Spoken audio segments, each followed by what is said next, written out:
Okay, मैं दोबारा बताता हूँ आपको ये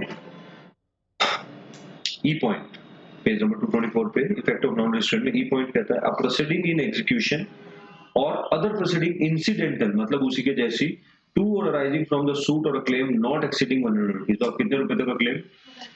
अगला कह रहा है सूट बाय द फॉर्म, तो ऊपर वाला प्रोसीडिंग और इधर वाला है देखो ऊपर वाला कहता है प्रोसीडिंग इन एग्जीक्यूशन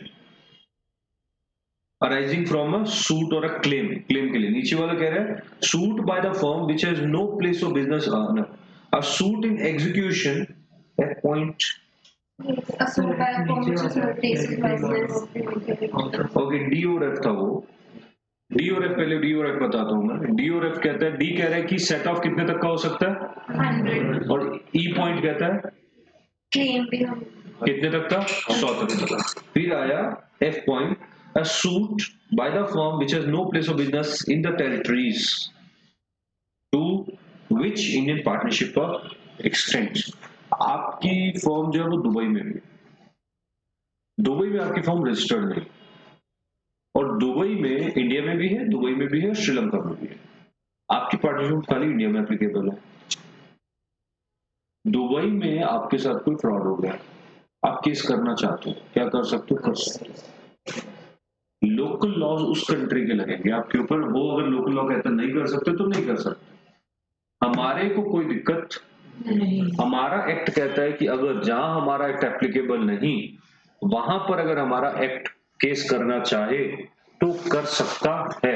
तो मैं इसका गवर्नमेंट को कहूंगा कि अगर आप ना भी करते तो भी कोई फर्क क्यों? क्योंकि आपकी हम नहीं सुनते, नहीं आपकी सुनते नहीं, क्योंकि दुबई आपका नहीं है, हमारी गवर्नमेंट की टेरिटरी नहीं है, हमारे वहां पर लॉ। वहां पर आप कह दो कि सर अमेरिका में इंडियन पार्टनरशिप जाके केस कर सकता है, आप कहने से क्या होगा? अमेरिकन लॉ जो कहेंगे वो माना जाएगा ना। तो आप साफ साफ ये लिखो होम कंट्री के जो लॉज होंगे वो एप्लीकेबल होंगे उस केस में, हमारा पार्टनरशिप एप्लीकेबल वहां पर नहीं, ये कह रही है। ठीक है। ये जो लास्ट पैराग्राफ है 69 से एक बार ये इसके आते उस पर पढ़े। सर ये जो डी में जो set a claim a suit और क्लेम और set off, sir set off as अरे भाई आपने मुझे 100 रुपए दिए, मैं आपको 90 रुपए दी, तो मैंने आपसे 100 रुपए मांगने के आपने कहा सर 90 लेने ना, उसको माइनस करो 10 रुपए लेने।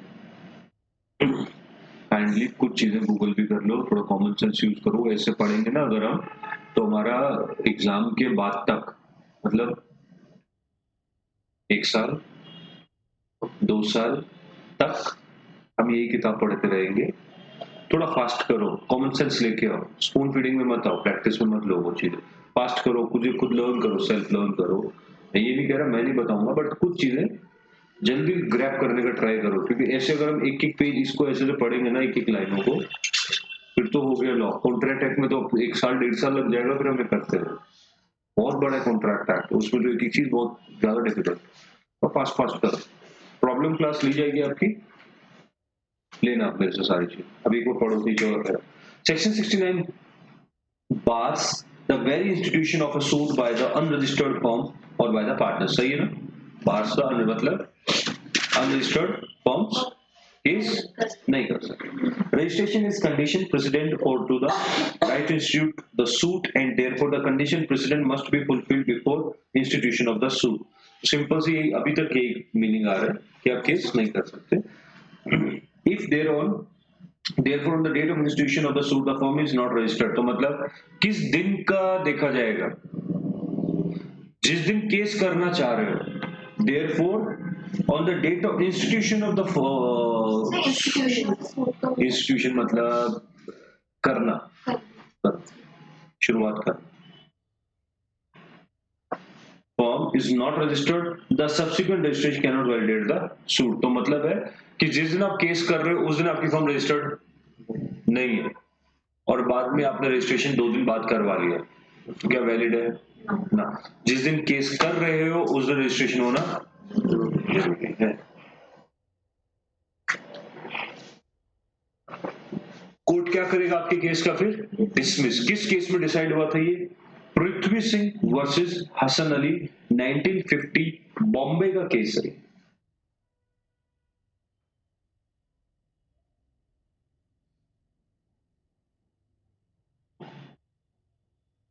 क्लियर? आगे नेक्स्ट पेज, पेज नंबर 225 पे एक लाइन लिखी हुई है, सुने।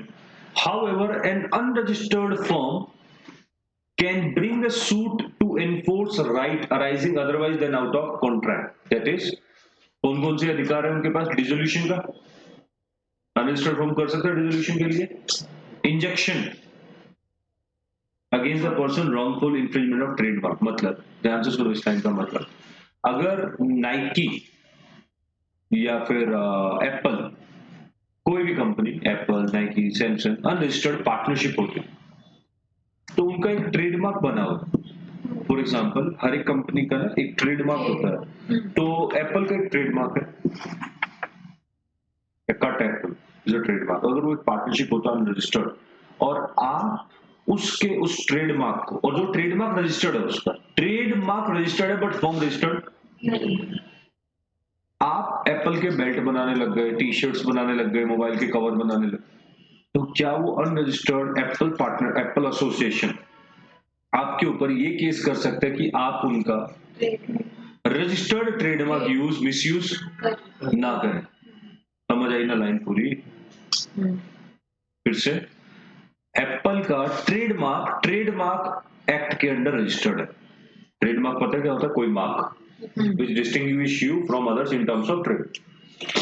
तो आपका जो ट्रेडमार्क है वो रजिस्टर्ड है, बट आप खुद रजिस्टर्ड फर्म नहीं, और वो ट्रेडमार्क में मिसयूज कर रहा हूं, तो क्या आप मुझे ये कह के रोक सकते हो कि सर आप ट्रेडमार्क मिसयूज ना करें, ये रजिस्टर्ड है हमारा, है ना? ये लिखा हुआ है यहाँ पर। तो रोकने वर्ड को क्या लिखा है यहाँ पर? इंजेक्शन। इंजेक्शन का मतलब क्या होता है? बताया मैंने एक दिन, इंजेक्शन का इंग्लिश में मीनिंग स्टे, स्टे, स्टे लगा देना। स्टे का मतलब क्या हुआ ट्रेडमार्क में? मैं कह रहा हूं वो ट्रेडमार्क मेरा है, आप कह रहे हो आपका है, इस दौरान केस चलता रहेगा। मैं जैकेट्स बनाता रहूंगा, टी शर्ट्स बनाता रहूंगा, और आप भी उसको यूज करते रहोगे घाटा, और मैं तारीख वाले दिन बीमार हूं, नहीं जा रहा, मेडिकल है, कुछ भी, तारीख पे तारीख बढ़ती जा रही है, बात हो गई 20 साल की, ठीक है, 20 साल बाद मेरी डेथ हो गई, या कुछ भी, तो उस केस में क्या होगा? आपका तो एक घाटा जाता जा रहा है ना। एडवर्टीजमेंट आप कर रहे हो टीवी पे, और टी शर्ट मैं बेच रहा हूं, उसकी घाटा हो रहा है ना। तो आप क्या चाहोगे? आप चाहोगे सर कि कोर्ट को ये कहोगे कि अगर आपको ये लगता है कि ये ट्रेडमार्क मेरा नहीं है तो इसका भी नहीं है, ना मैं यूज करूं ना ये यूज करे, स्टे लगाओ इस पे, नहीं तो ये तो कमाता जाएगा। घाटा किसका है केस में?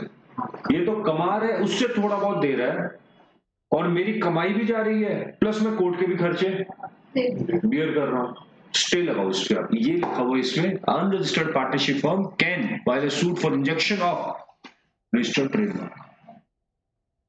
देखिए एग्जांपल आगे, specific performance of a partnership firm, पढ़ो इसको जल्दी से।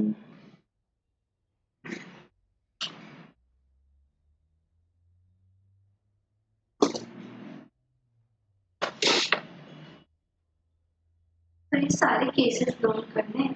गुड, अगर करो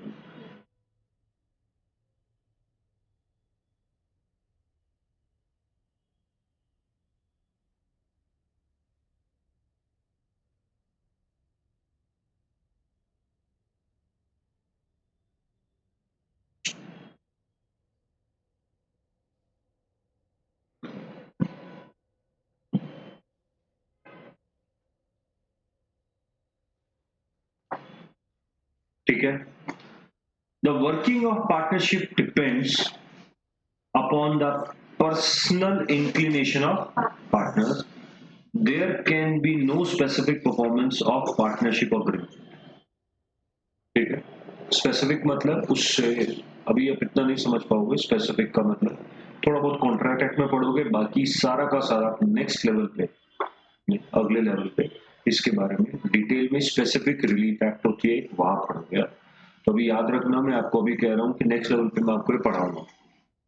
वो जब वो पढ़ाऊंगा तो मैं आपको 2 एक्ट का रेफरेंस दूंगा, पार्टनरशिप एंड कॉन्ट्रैक्ट का, ठीक है। तो ये चीज याद रखना, यहाँ लिखा हुआ है कि पार्टनर्स से क्रक्स, पार्टनर्स से स्पेसिफिक परफॉर्मेंस ऑब्टेन नहीं हो सकती। एग्जाम का क्वेश्चन आपके लिए कितना खाली अभी, specific performance from partners can not be, full stop, ठीक है, डन। आगे फिर आया suit for living and slender. ये क्या होता है? अच्छा, मानहानि समझते हो क्या होता है? गुडविल हार्म करना केस होता है ना, अपने दिल्ली में काफी बार हो चुका है।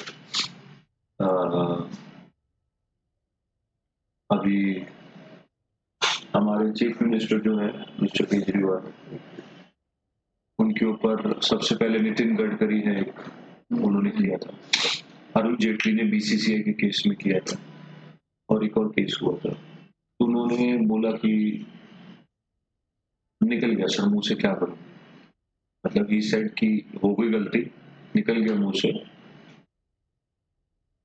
मतलब ऐसे कथन, ऐसी चीजें, ऐसी बातें, ऐसे फैक्ट्स जो किसी व्यक्ति, किसी पर्सन के बारे में सच नहीं है और आपने बोले, जिसके बोलने की वजह से उस आदमी की रेपुटेशन में हार्म हुआ, रेपुटेशन टच हुई, खत्म हुई, खराब हुई, उसको बोलते हैं गुडविल हार्म। तो जो मैंने एग्जांपल दिया आपको, हमारे सबसे क्लोजेस्ट सिटी के एग्जांपल्स हैं।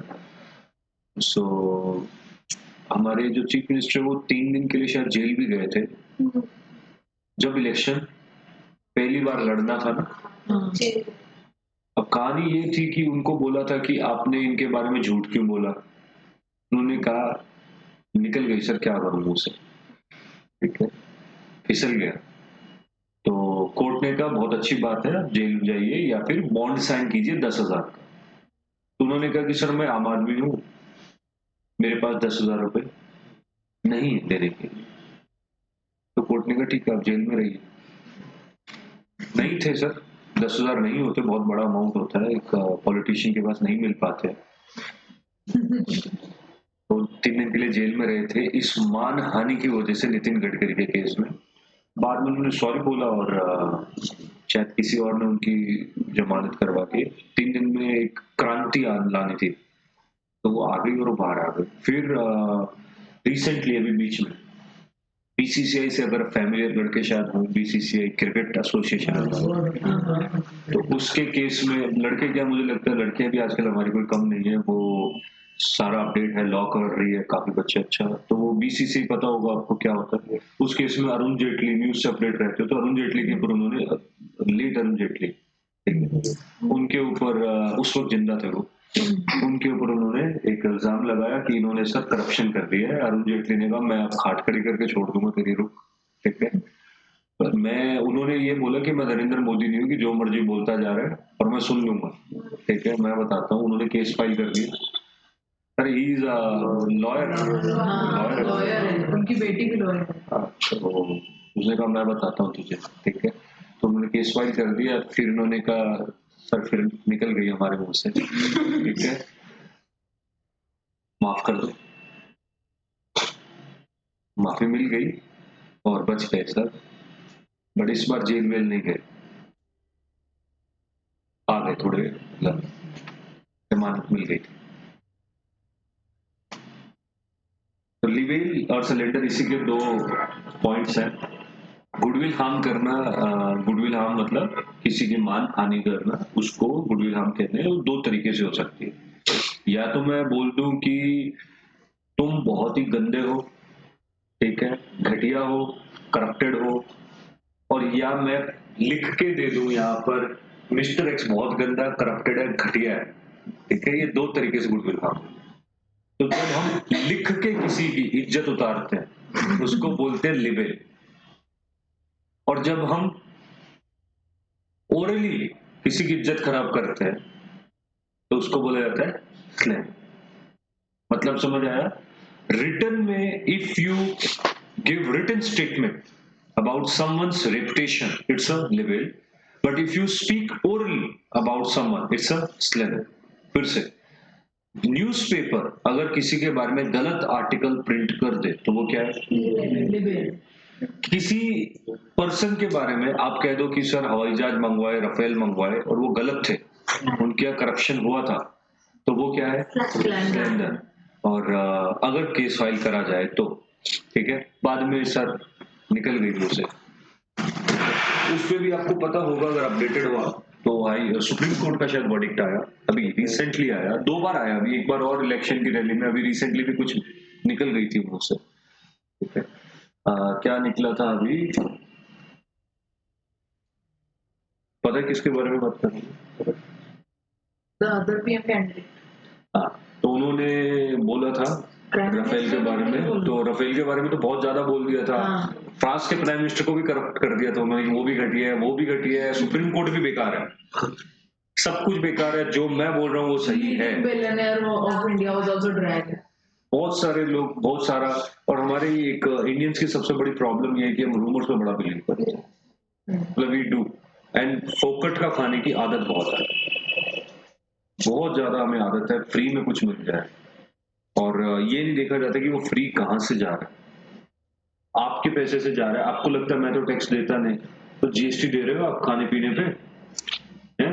आप इनकम टैक्स नहीं दे रहे तो डायरेक्ट टैक्स तो दे रहे हो, आप ही का पैसा है। जो होर्डिंग्स लगे हुए ना बहुत बड़े बड़े, बहुत अच्छा बीते 5 साल, फिर से आओ, है ना, या फिर कैसा रहा, एक आदमी कह रहा है बहुत बुरे बीते, एक कह रहा है अच्छे बीते, ये सब आप ही का पैसा है, वोट में किसी और की है बस। चलिए, तो इसके साथ आपका ये टॉपिक आई थिंक समझ आ गया, लिबेल और स्लेंडर। एक पॉइंट हमारा रहता है पहले, partnership property.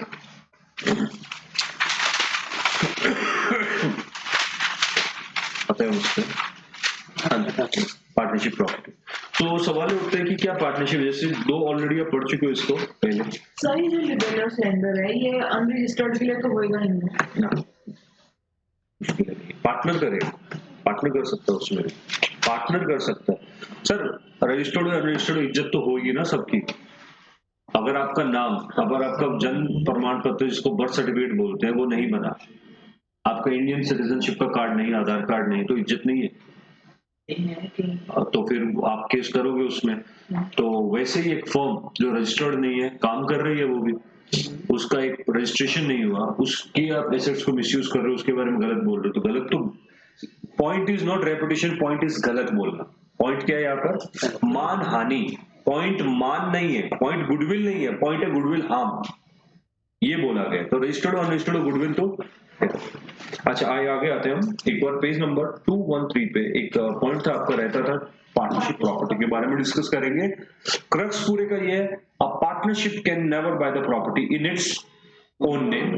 Partnership cannot buy the property in its own name, but partners can buy the property in their name, which can be used by, ठीक है। ये तो थी पहली 2-3 लाइनें, फिर आता है थोड़ा सा डिफिकल्ट वाला। पार्टनर अपने नाम से खरीदेंगे और या फिर से पार्टनरशिप फर्म प्रॉपर्टी नहीं खरीद सकती।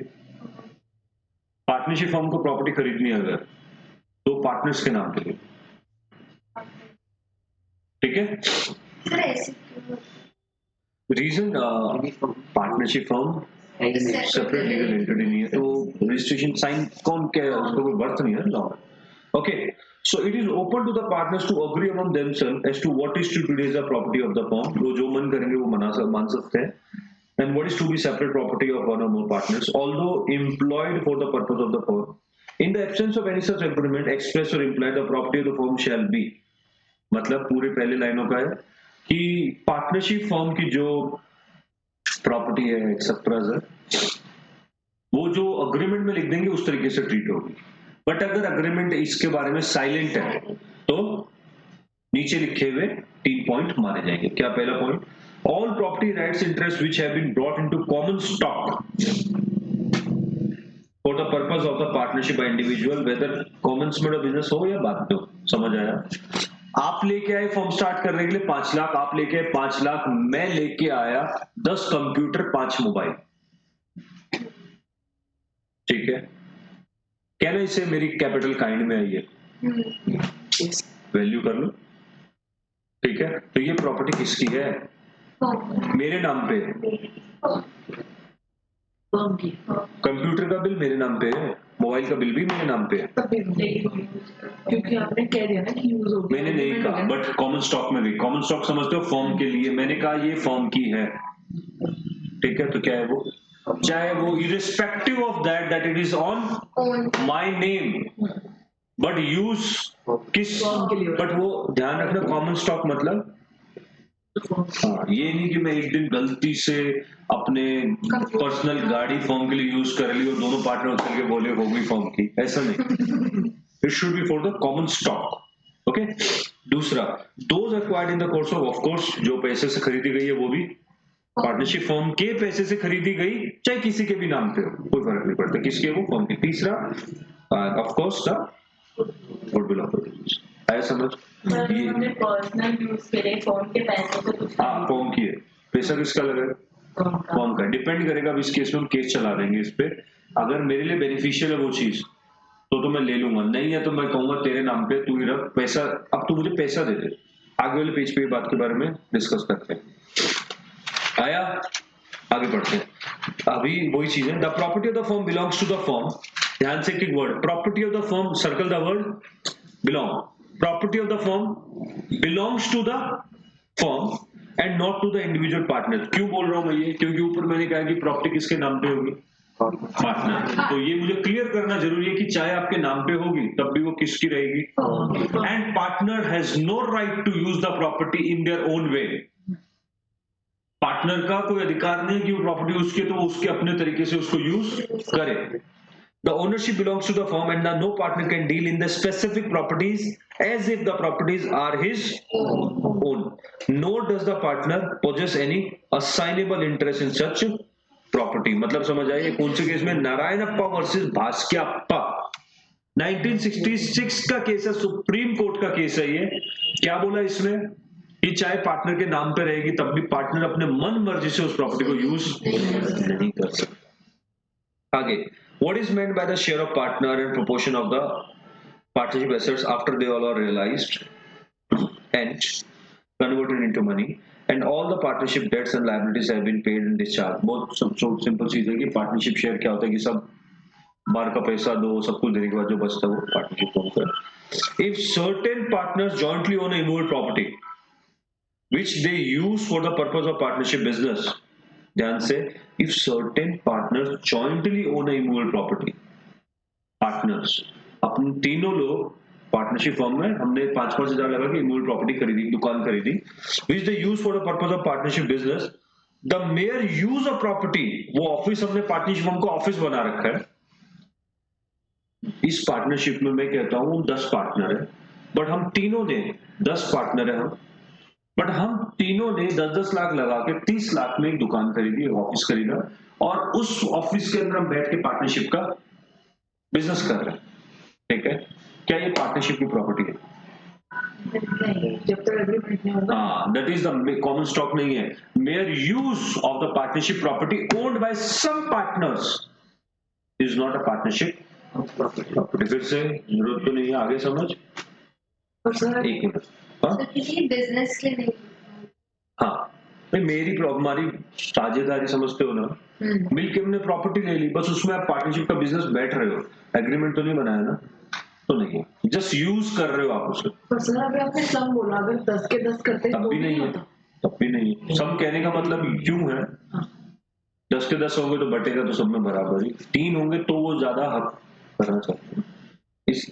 आगे, whether such property is or not partnership property depends on the agreement। तो किस चीज पे डिपेंड करता है सारा, एग्रीमेंट पे। कहां बोला ये बात, लक्ष्मण दास वर्सेस गुलाब देवी 1936। लक्ष्मण दास गुलाब देवी ने क्या बोला, जस्ट बिकॉज की कुछ प्रॉपर्टी है इमोरल प्रॉपर्टी, वो कुछ पार्टनर्स की है और उसको यूज किया जा रहा है, मेयर यूज से क्या वो पार्टनरशिप प्रॉपर्टी बन जाती है ना। लक्ष्मण दास गुलाब देवी ने बोला यूज से नहीं बनती, से बनती है। और नारायणप्पा वर्सेस भास्क्याप्पा ने क्या बोला कि पार्टनरशिप फर्म की प्रॉपर्टी चाहे किसी के भी नाम पे हो, आप उसको अपनी मर्जी से यूज नहीं कर सकते। पार्टनरशिप की प्रॉपर्टी है नहीं, उसके कुछ और भी टेस्ट है। जैसे पैसा कहां से आया, पैसा आपने फॉर्म से लिया, नाम पे आपके है, पैसा आपका लगा है, नाम पे भी आपके, यूज फॉर्म कर रही है, आपकी पैसा आपका लगा है, हाँ पैसा सही है, पैसा आपका लगा है और नाम पे आपके है और अग्रीमेंट बन चुका है फॉर्म के नाम पर, लक्ष्मण दास अग्रीमेंट। अच्छा तो जो आपने मेरा एग्जांपल दिया था कि पैसे भी मेरे और यूज भी नाम भी मेरे, हाँ वो फॉर्म का नहीं है। मुझे तो मैंने रैंडमली एक क्वेश्चन। आगे, reason due to which the property was purchase required, पैसा आपका लगा, नाम पे भी आपके है, बट फॉर्म के लिए खरीदा गया था firm. Object for which the property was purchase required, वही पर्पस क्या था आपका। Mode in which the property was obtained, mode in which the property was obtained, instalment कैसे, कि कौन दे रहा है इंस्टॉलमेंट, फॉर्म दे रहे कि आप दे रहे हो, मिक्स दे रहे हो तो मिक्सअप, ठीक है।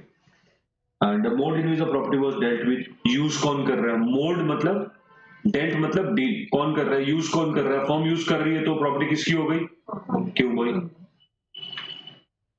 फॉर्म यूज कर रहा है तो प्रॉपर्टी किसकी हो गई, पार्टनर की, क्योंकि वो भी लक्ष्मण दास फॉर्म यूज कर रहा है तो प्रॉपर्टी किसकी हो गई।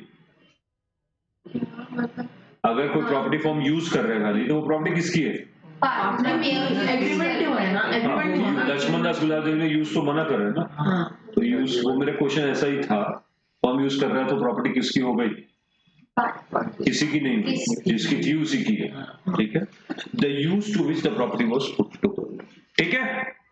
तो इसके साथ आपका पार्टनरशिप एक्ट खत्म, कोई और टॉपिक नहीं रहता। Thank you very much.